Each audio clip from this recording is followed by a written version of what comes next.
আশেপাশে কেউ নেই, তাড়াতাড়ি আমার পোশাক পরিবর্তন করি।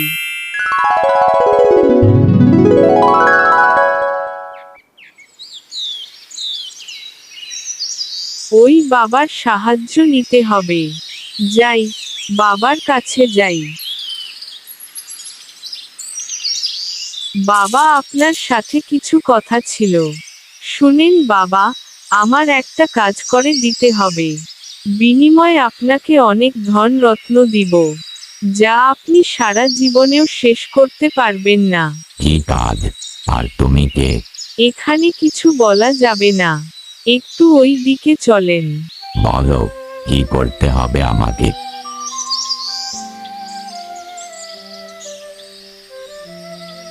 তবে সাবধান, এ কথাগুলো কেউ যেন না জানে। ঠিক আছে।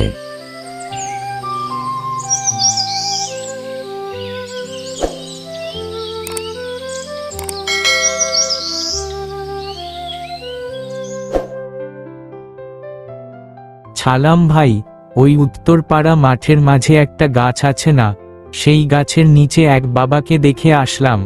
অনেক লোকজনও দেখলাম ভিড় করে আছে। আসার সময় পথে অনেকের কাছে শুনলাম বাবা সমস্যার সমাধান দিচ্ছে। আপনি একবার বাবার কাছে যেতে পারেন। রাজু রানীর কথা বাবাকে বলে দেখেন, যদি কোনো সন্ধান পাওয়া যায়। আপনি আর দেরি কইরেন না, এখনই যান, বাবার কাছে সব খুলে বলেন। ঠিক আছে ভাই, আমি এখনই যাচ্ছি।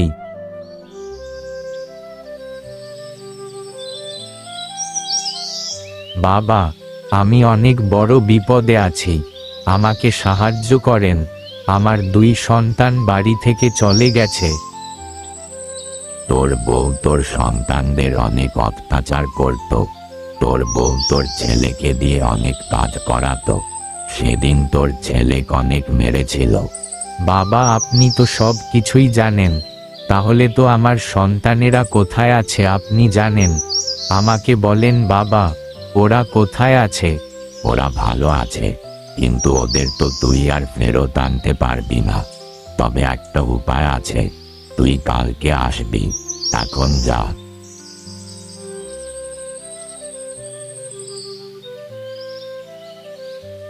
এসেছিস।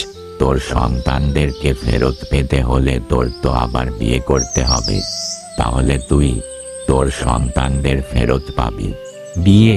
বলেন কি বাবা, আবার বিয়ে? সন্তানদের পেতে হলে আমি সব কিছুই করতে পারবো, কিন্তু কে আমাকে বিয়ে করবে?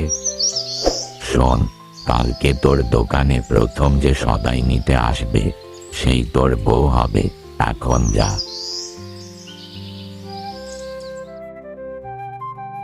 বাবার কথা মতো পরদিন সকালে সাধারণ মহিলা সেজে সালামের দোকানে সদাই নিতে আসলো পরী, এবং সালামের সাথে অনেক কথা হলো পরীর।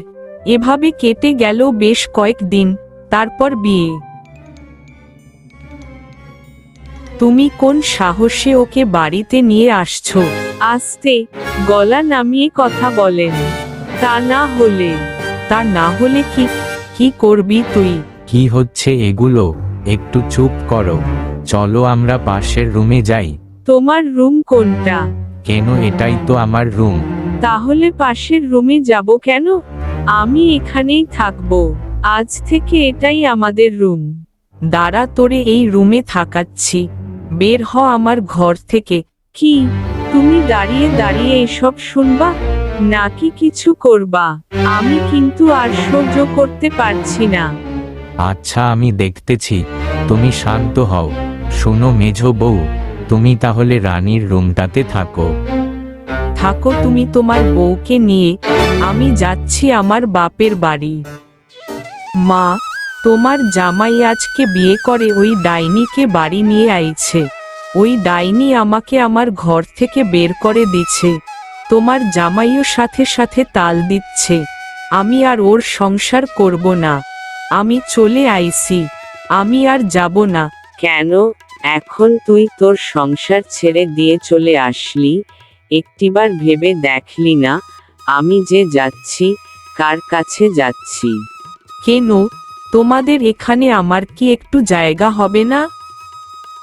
হতো যদি আমাদের কথা তুই শুনতি। তুই তো কখনোই আমাদের কথা শুনিসনি। আজ তোর এই পরিণতির জন্য তুই দায়ী। আমি তোর জন্য কিছু করতে পারবো না। হ্যাঁ, তোর বাবা যদি বেঁচে থাকতো তাহলে ভেবে দেখতাম। তোর ভাই এটা মেনে নিবে না, কারণ আমরা তো জানি জামাই কেমন ছেলে। যেখানে তোর ভাই নিজে জামাইকে পছন্দ করে তোর সাথে বিয়ে দিচ্ছে। তুই বিয়ের পর থেকে ওই মা মরা বাচ্চা দুটোকে ঠিকমতো ভালোবাসিসনি। তোর কারণে বাচ্চা দুটো বাড়ি থেকে চলে গেছে। এটা তোর কপালের লিখন। আর এটার কারও তুই। আইছিস কয়েকদিন বেড়া, তারপর রাগ কমলে চলে যাস। আর তুই যে রাগ করে বাড়ি থেকে চলে এসেছিস, এটা যেন তোর ভাই না জানে। এখন তো সব দোষ আমার। শীঘ্রই পরবর্তী পর্ব নিয়ে হাজির হচ্ছি, তাই যারা এখনও সাবস্ক্রাইব করেননি এখনই সাবস্ক্রাইব করুন এবং পাশে থাকা বেল বাটনটি অন করে নোটিফিকেশন পেয়ে নিন। কোনো নতুন কন্টেন্ট মিস করবেন না।